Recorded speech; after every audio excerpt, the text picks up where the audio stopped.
Hey, what is going on, guys? My name is D-Free and welcome back to my review of Dragon Ball Super episode 26. In today's video, I am using the face cam. Shout out to you guys. I know a lot of you guys haven't seen me. I've done a face reveal before. You guys can search it up or whatever. I've done one.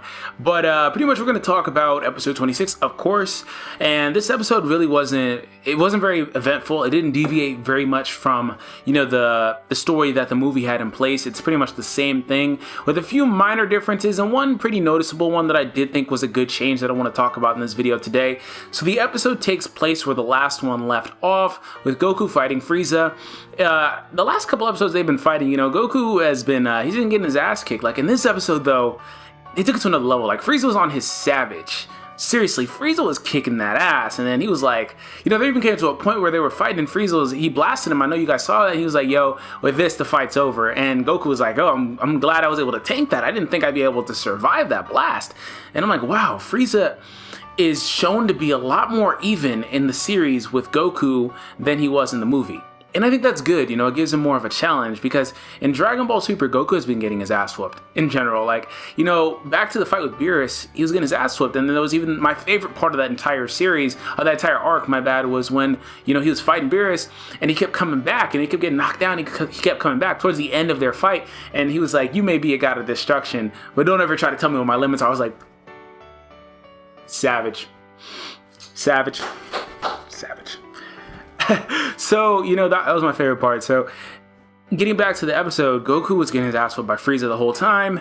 And then, it was kind of weird because it seemed like he was kind of biding his time and just letting Frieza kick his ass until, Frieza's stamina wore out and, he started to decrease in power. And then at that point, Goku was like, okay, yeah, it's finally happened. You can't hurt me anymore. And it was really weird. This is actually another big thing I wanted to talk about. The way that they explained Frieza's weakness, as far as, his limit with the Golden Frieza form was a little different, because Goku was getting his ass whooped and then Vegeta was like, Goku, or Kakarot, no! He's like, yo, how long are you going to act like you're not noticing this? And Goku thought about it. He's like, oh, I get it. I got you, fam. And he noticed. And I was like, well, in the movie, Goku just flat out noticed on his own. He already knew. So it was a little different. And, I think that humanized Goku a little bit, because, oh God, I'm not cutting that out. Anyways, I think that humanized Goku a little bit because, it shows that even he has his flaws. While he's a genius in battle, he did not notice that. And what makes it a little weirder is that, Frieza's the one over there panting and he doesn't even notice his weakness. Like, come on now. Like, I'm not gonna run a marathon and get back to running some more. Like, Frieza should have noticed that he's been fighting this whole time and he still got back to fighting. I don't know, maybe it's just his pride and whatnot and his arrogance as well. But another thing that I did think was a pretty big change, well, a minor change here, is Goku didn't get the one-inch punch in.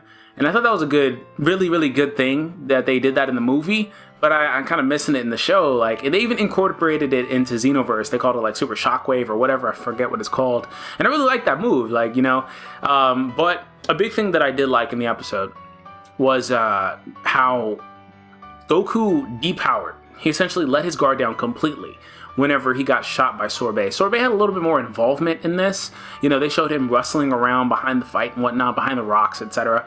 I like how in this iteration of the fight, Goku completely powered down. And they made it a point to show you that he is letting his guard down. He thought the fight was done. He even told Frieza, yo, just leave. And I was like, damn it, Goku, just fucking kill him. Like, don't even tell him just leave. Just kill him. Like, fuck. Kill the bastard. But, there was a lot of speculation about how, well, a lot of fans were up in arms. Like, I didn't mind with how the movie did it, like how a Super Saiyan can get damaged by a regular laser, like a hand ring laser or whatever. So they were like, well, yeah, they must not be that strong. And then that gets into, Super Saiyan God has a healing factor. And then we get into the debates about what form is fucking stronger, the fucking annoying debate.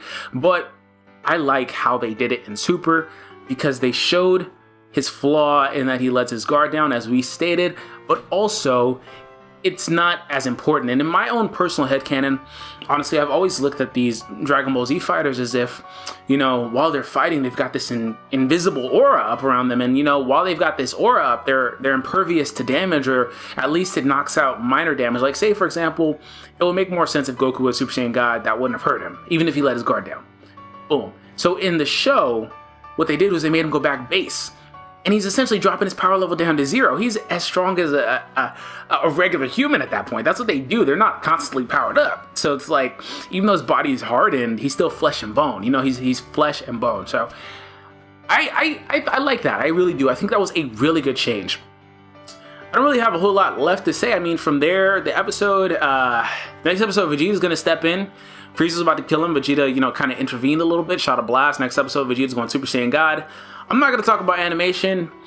I'm not going to talk about it. I'm not going to be a part of that discussion anymore because it's just negativity. I don't want to spread negativity around the community. You guys have heard my piece on it. If you haven't, I have a video on it. I uploaded like last week or whatever. Check it out. You know, there's no excuse for it. I'm not going to make excuses. I will never fucking bullshit you guys about animation. It's horrible. But, you know, at some point you got to move on and you make the decision as to whether you're going to continue watching the show because it's not going to get better. Unless it gets better in Resurrection F arc, it's going to stay like this. And what I mean by it's not going to get better is when it comes local, you know, and it's English dubbed, etc., it's not going to look that much better.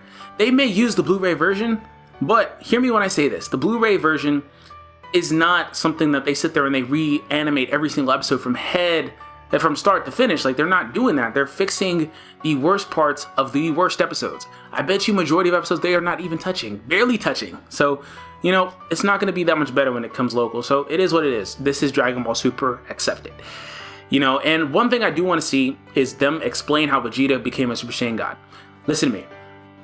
Listen, there's already videos in the community. You know, whenever we figured out about Whis' training, people already started dropping videos. Hey, this is how they got the form. Great. Cool. Perfect. Bravo. We know how they got the form. We know how they got the form. They trained with Whis, and they were able to achieve Super Saiyan God, Super Saiyan / Super Saiyan Blue simply by training. Great. But the caveat to this is, where did Vegeta get God Ki? Dragon Ball Super has not explained where Vegeta got God Ki, and I'm hoping that whenever he transforms, he explains this himself via flashback or something, how this happened.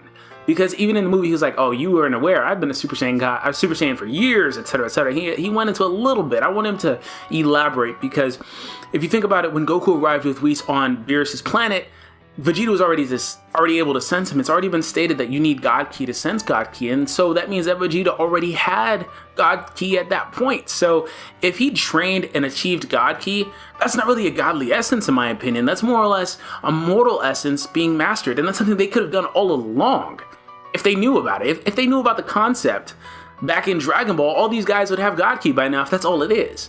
You know what I'm saying? So like, I think they need to explain a little bit more because I'm not going to jump on a premature train and say that's how, you know, things turned out because it's not enough explanation. But, you know, that's just my 2 cents on it. But hopefully next episode is a little bit better animation wise.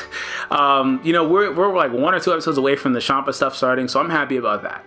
So be sure to leave a like down below if you guys appreciate, you know, me using the face cam and whatnot. I will do it a little bit more. I've been planning on it and I've been meaning to, but that's it from me.